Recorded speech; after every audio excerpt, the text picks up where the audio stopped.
Cell 415. Before we dive into the darkest cell San Quentin ever tried forget, smash that like button like you're breaking out of prison. Subscribe before the door slams shut, and comment where you're watching from, because once Cell 415 opens, there's no turning back. At 2:17 a.m., the sirens cut through the fog rolling off San Francisco Bay like a warning from another world. A California Highway Patrol cruiser screamed across the Richmond San Rafael Bridge, tires whining, red and blue light bars bouncing off steel cables and wet asphalt. Ahead of them, a black Dodge Charger fishtailed across two lanes, its rear bumper hanging loose, sparks spraying like fireworks every time it kissed a concrete barrier. Inside the Charger, the driver's hands trembled against the steering wheel. His name was Marcus Hale, 36 years old, former San Quentin inmate, recently released, officially unemployed, unofficially hunted. The radio crackled inside the patrol car. Suspect vehicle approaching Marin. Repeat, suspect approaching Marin. Do not lose him. Marcus glanced into his rearview mirror and saw Hale chasing him. 3 cruisers now. A helicopter somewhere above the fog, its blades chopping the night into pieces. He pushed the accelerator harder. The Charger surged, engine screaming, weaving through empty lanes. But Marcus already knew something the police didn't. He wasn't running from them. He was running from San Quentin. The prison sat behind him now, black against the bay, its ancient stone walls barely visible through fog. But whatever had been locked inside Cell 415 had followed him out. His phone buzzed in the cup holder. One message. No name. Just coordinates and a single sentence beneath them. You should have stayed in your cell. Marcus swallowed. Then the Charger clipped the guardrail. Metal screamed. The car spun. Tires burned. The Charger slammed sideways into the concrete divider, folding inward like paper. Glass exploded across the highway. The siren stopped. Officers rushed forward, weapons drawn, boots crunching over shattered headlights and smoking rubber. They reached the driver's door. It was open. Marcus Hale was gone. But something else was left behind. On the driver's seat, soaked in rain and blood, lay a folded piece of paper stamped with a prison intake number, SQ 415. 6 hours later, the fog lifted just enough to reveal the stone face of San Quentin State Prison. Detective Elena Morales stood at the front gate, staring up at the watchtowers, their windows dark, their silhouettes sharp against the pale morning sky. She'd worked homicide in Oakland, Sacramento, even L.A., but San Quentin always felt different. Older, meaner, like the walls remembered things people try to forget. Beside her, Lieutenant Aaron Pike flipped through a thin case file. Marcus Hale, in for armed robbery, conspiracy, 2 assaults, did 10 years. Released 3 weeks ago. Elena crossed her arms. And now he disappears during a freeway chase with a prison tag in his car. Pike nodded. Not just any tag. Cell assignment history. Cell 415. Elena finally looked at him. That cell's been sealed for years. Officially, Pike said. They passed through the gates. Inside, San Quentin smelled like rust, bleach, and salt air drifting in from the bay. The corridors echoed with distant metal doors slamming, inmates shouting, boots pacing concrete. The warden, Thomas Rourke, waited near administration. Tall, gray-haired, face carved with decades of control. You shouldn't be here, Rourke said quietly. Elena met his stare. Then your prison shouldn't be chasing people onto bridges at 2 a.m. Rourke's jaw tightened. Pike opened the file. We need access to cell 415. A pause. Rourke's eyes flicked toward the cell blocks like a man glancing at a grave. That cell doesn't exist anymore, he said. Elena leaned in.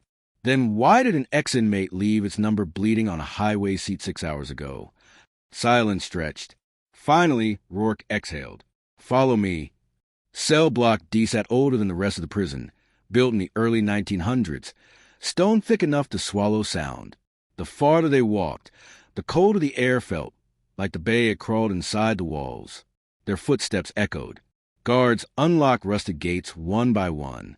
Click, clang, groan. Inmates watched from behind bars, eyes quiet, unreadable. Some whispered, some just stared. Elena noticed something strange. When they passed certain cells, the noise faded. No taunts, no laughter, just silence. Rourke stopped at the end of the corridor. A steel door stood there, darker than the others, unmarked except for faint scratches near the lock. This was 415, he said. Pike frowned. Rourke avoided eye contact. After 2018, it was taken out of rotation. Elena stepped closer. The metal was cold enough to sting her fingertips. What happened in 2018? Rourke hesitated. Then he spoke. 3 inmates assigned to that cell in 1 year. All 3 suffered psychological collapse. Paranoia, violence, hallucinations. One stabbed his cellmate 47 times. Another tried to hang himself with a bedsheet during count. The third disappeared during a transfer. Pike's eyebrows rose. Disappeared how? Rourke swallowed. The paperwork says released by mistake. Elena stared at the lock. And you believe that? No, Rourke said. But the state told me to forget it. Elena exchanged a glance with Pike. She reached for the door. The guard slid the key in. It resisted. Metal shrieked. Then the lock turned. The door creaked open. Dust rolled out like breath from a tomb. Inside, cell 415 was smaller than the others. The walls darker, stained in patches that bleach never quite erased. The bed frame sat bolted to the floor.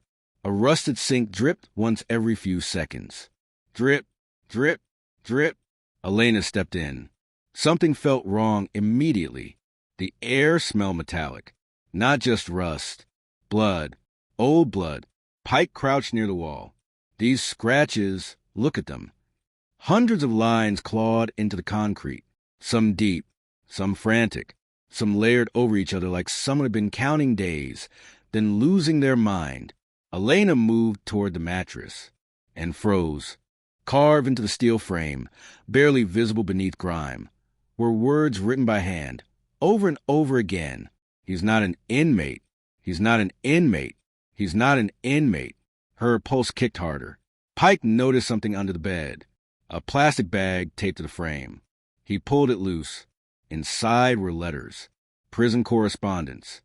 All from different inmates. All addressed to one name. M. Hale. Marcus. Elena opened one. The handwriting shook. If you're reading this, it means they finally put you in 415. Don't trust the guards. Don't trust the cameras. Someone uses this cell for something else. Another letter. People go insane. They come out hunted. Another. Cell 415 isn't for punishment. It's for selection. Elena felt the room closing in. Selection for what? Pike whispered. Rourke looked pale now. This isn't in any of our logs. Elena noticed one final object tucked behind the sink. A digital recorder. Old. Battery cracked. She pressed play. Static hissed. Then a voice filled the cell. Marcus Hale's voice. Low. Panicked. They told me this was just isolation, but people keep coming at night. Not guards. They ask questions about my past. About who I know outside. About what I'd do for freedom. I saw a man dragged out here last week. They didn't log it. They didn't cuff him. They just took him. The recording crackled. Marcus continued. And tonight, they finally said my name. Silence. Then one last line. If you find this, don't open the basement door under 415. Elena's blood ran cold. She turned to Rourke. Basement. Rourke's face drained of color. There isn't supposed to be one. But Pike had already noticed something else. At the back of the cell, hidden beneath peeling paint, was a steel hatch in the floor, with a lock that looked newer than the rest of the room. Elena knelt beside it. Her hand hovered over the latch. The air felt heavier, like the prison itself was holding its breath. She looked at Pike, then at Rourke, then back at the hatch. And when they finally pulled it open, what waited beneath cell 415 changed everything. The selection. The hatch opened with a scream of rusted hinges. The sound swallowed instantly by the stone corridor. A draft poured upward, cold and sour, carrying the smell of damp concrete and something far worse. Chemical cleaner mixed with rot. Elena Morales shined her flashlight down first. A narrow metal ladder disappeared into blackness beneath cell 415. Pike exhaled slowly. That wasn't on any blueprint. Rourke didn't answer. His face looked carved from chalk. Elena swung her legs over the opening and began to descend. Each rung vibrated under her weight, echoing through the hollow space below. 10 feet down, her boots touched concrete. The beam of her flashlight cut across a hidden corridor. It wasn't old. It was newer than the prison above. Poured concrete, reinforced steel, security cameras bolted into corners, fiber cables running along the ceiling like veins. Someone had built this after San Quentin's original design. Pike dropped beside her. Jesus, this is a facility under a facility. Rourke climbed down last, his hand shaking. They moved forward. The corridor stretched under cell block D, quiet except for a low electrical hum. Doors lined both sides, not bars, but sealed steel panels with keypad access. Each had a small glass window, scratched from the inside. Elena stopped at the first. She looked through. The room was empty, except for restraints bolted into the floor, leather cuffs, blood stains, and a chair fixed beneath a bright overhead lamp. Not a cell, an interview room. Pike checked the next door. Inside lay a mattress soaked dark at the corners. A drain cut through the center of the floor. He swallowed. They weren't housing inmates. They were processing them. Elena's jaw tightened. They kept walking. Then she saw something that made her stop breathing. On the wall between 2 doors, stenciled in faded black paint, was a word. Selection. Under it, a list of names and dates. Dozens of them. Some scratched out, some circled, some underlined 3 times. Elena traced a finger near the bottom. One name stood out. Marcus Hale. Approved. Pike stared. Approved for what? Before anyone could answer, a distant metallic thud echoed above them. Footsteps. Not guards. Too slow. Too deliberate. Rourke whispered. We're not alone. Elena lifted her radio. Static burst back. Dead signal. The prison swallowed communication down here. They pressed forward. At the end of the corridor, a larger room opened up. Fluorescent lights buzzed weakly overhead. Filing cabinets lined the walls. A long steel table sat in the center, scattered with folders, tablets, syringes, and sealed evidence bags. This was no prison operation. It was a covert unit. Elena grabbed the nearest file. Inside, inmate profiles, psychological evaluations, criminal histories, street contacts, family trees, known enemies. Each folder marked with a stamp. Recruitable. Another stamp. Disposable. She opened Marcus's file. Dozens of pages. Photos from inside his cell. Audio transcripts. Movement logs. Even letters he'd written that never left the prison. Pike leaned over her shoulder. They were building assets. Rourke finally spoke, voice cracked. For who? Elena flipped to the final page. A header appeared. California Correctional Intelligence Program. Below it, smaller text. Off-books Operation Recruitment for Deniable Enforcement. Pike's eyes widened. They were turning inmates into ghost operatives. Men with no future. No records. No legal protection. Elena looked back at the table. Then she noticed the screens. 3 monitors mounted on the far wall flickered softly. She approached and pressed a key. The feed activated. Camera footage. Not prison yards. Not cells. Cities. Oakland streets. Marin docks. Warehouse interiors. Men in civilian clothes moving fast. Armed, masked. Timestamps. Recent. Pike whispered, those aren't inmates anymore. Elena's stomach tightened. One video froze. A man stepped into frame. Tall, bearded, eyes sharp with panic. Marcus Hale. Alive. The timestamp read, 2 hours AGO. Elena felt her pulse in her ears.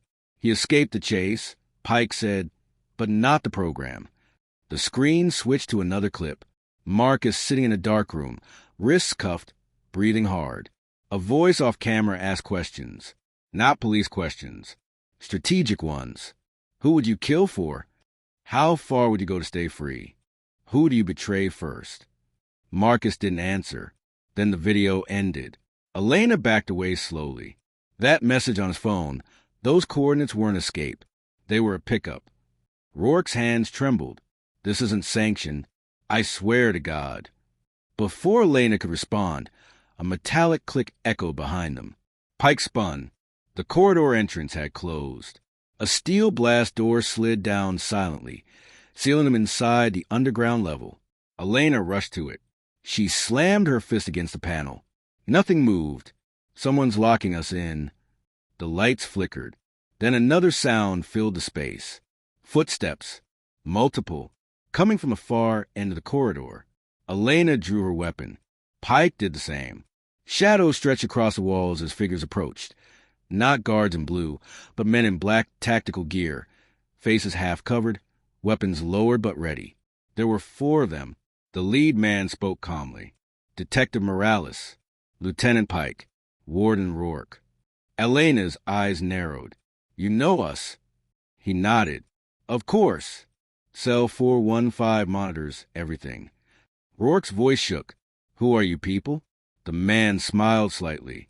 We're what your prison creates when the courts fail. Pike stepped forward. You're kidnapping inmates. Recruiting, the man corrected. From people society already buried. Elena aimed at his chest. Where's Marcus Hale? The man tilted his head. That depends. On what? On whether he finishes his assignment. The word hit harder than a bullet. Elena felt rage climb her throat. You turned him into a weapon. We offered him a choice, the man replied. Stay forgotten in a cell, or work for freedom that doesn't exist on paper. Pike scoffed. And if they refuse? The man's eyes darkened. Then they become examples. One of the operatives slid a tablet across the table. Elena picked it up. A video loaded automatically. Grainy footage. A man in prison, orange, kneeling in a concrete room. The same restraints from earlier. A voice off camera said, "Selection failed." Then the video cut before the final moment. Elena's grip tightened until her knuckles turned white. You're running death squads out of San Quentin. The man stepped closer. We're running leverage. Silence stretched. Then the man leaned in. And right now, Marcus Hale is our most valuable asset. Elena met his eyes. Doing what? The operative smiled. Finding out who leaked cell 415 to the outside world. Elena's chest tightened. Because, he continued, someone inside your department already betrayed us. The room felt smaller. Pike glanced at Elena. Rourke looked like he might collapse. The man stepped back and gestured to the monitors. Another video feed appeared. A dark parking garage. Rain falling. A figure walking into frame. Female. Hair tied back. Badge clipped to her belt. Elena recognized the silhouette instantly. It was her partner, Detective Rachel Kim. The timestamp blinked. Live. The operative's voice lowered. Marcus is on his way to her right now. Elena felt ice crawl through her veins. Stop this, she said. The man shook his head slowly. Not unless you help us finish what cell 415 started. The screen zoomed in as Rachel Kim reached for her car door, and Elena realized the investigation had just turned into a race against time. The last key. Elena Morales didn't wait for permission.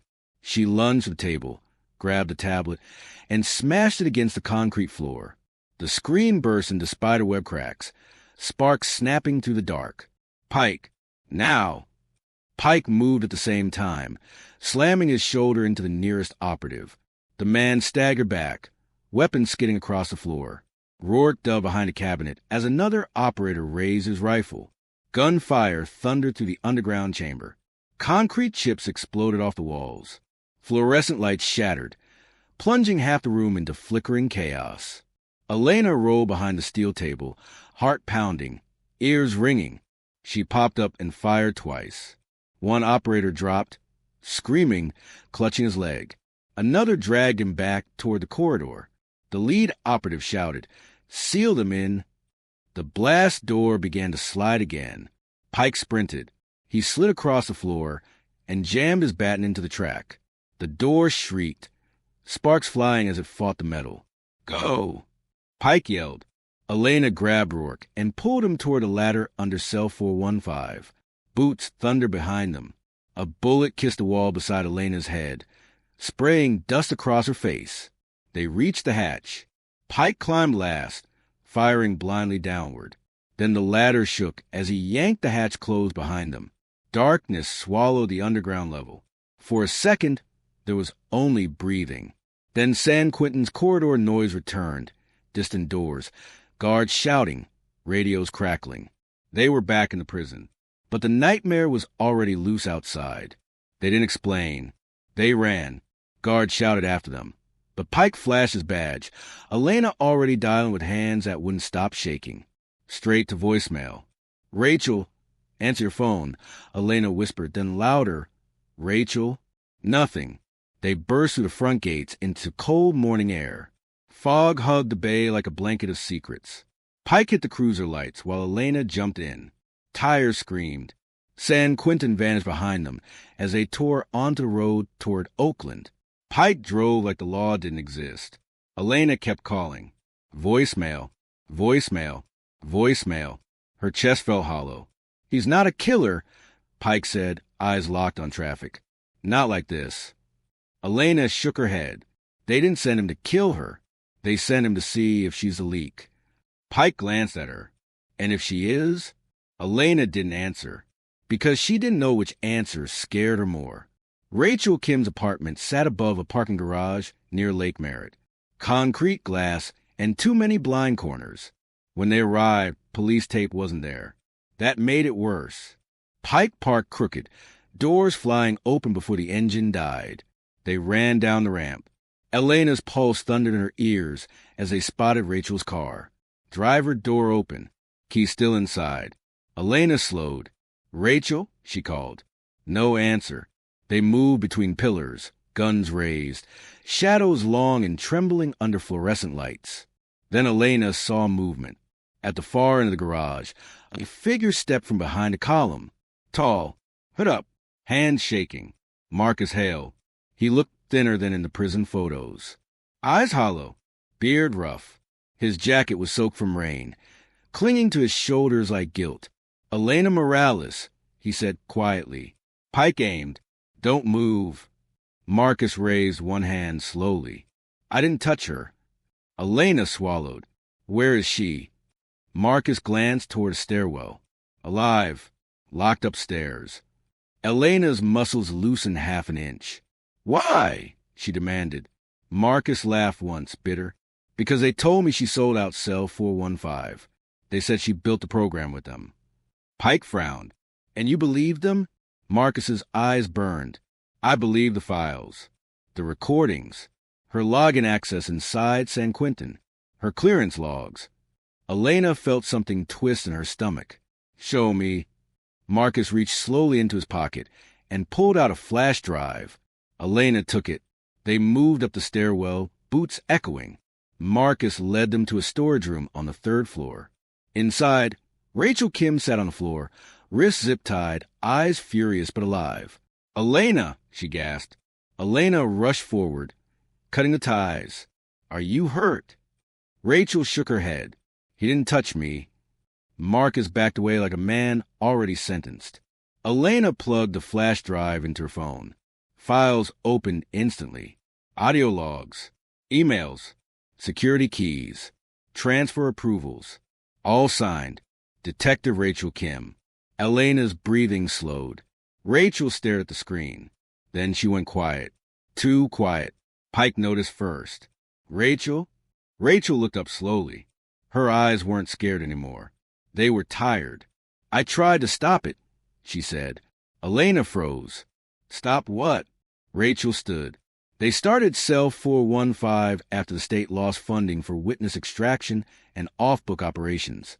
The prisons became recruitment farms. No oversight. No courts. Just leverage." Elena whispered, "You helped them?" Rachel nodded once. "At first, I was just feeding names. Violent offenders with no families, no appeal chances. Men nobody would miss." Marcus laughed hollowly. "And when I stopped playing?" Rachel met his eyes. "They turned you into a test." Pike's jaw tightened. You're the leak they're hunting. Rachel shook her head. No, I'm the mistake. Elena stepped back, heartbreaking. You let them build death squads under San Quentin. Rachel's voice cracked. I thought I was controlling it, until it controlled me. Sirens wailed faintly in the distance. Marcus looked at Elena. They'll erase me when this is over. Elena didn't lie. Yes. Marcus exhaled. Then he reached into his jacket. Pike raised his gun instantly. Marcus didn't pull a weapon. He pulled a second phone.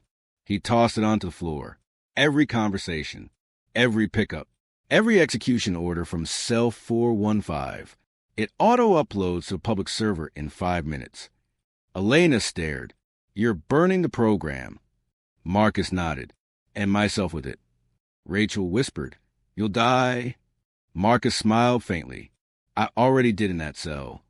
Suddenly, engines roared outside. Black SUVs flooded the street below. Doors slammed. Boots pounded up the stairwell. The cell 415 operatives had arrived. Pike grabbed Elena. We have seconds. Marcus backed toward the window. Get her out. Elena shook her head. Come with us. Marcus looked at her one last time. Freedom doesn't exist for people like me. The door exploded inward. Operatives poured in. Gunfire ripped the room apart. Glass shattered. Rachel screamed. Pike fired. Elena ducked. Through smoke and splinters, she saw Marcus run. Not toward them. Toward the window. He turned once. Met Elena's eyes. Then he jumped. The crash echoed through the garage below. Silence followed. Sirens swallowed everything. 3 weeks later, Cell 415 no longer officially existed. The underground level was sealed. Files were lost. Programs were reviewed. Rachel Kim resigned before the charges hit. Marcus Hale was listed as deceased in a footnote no one read.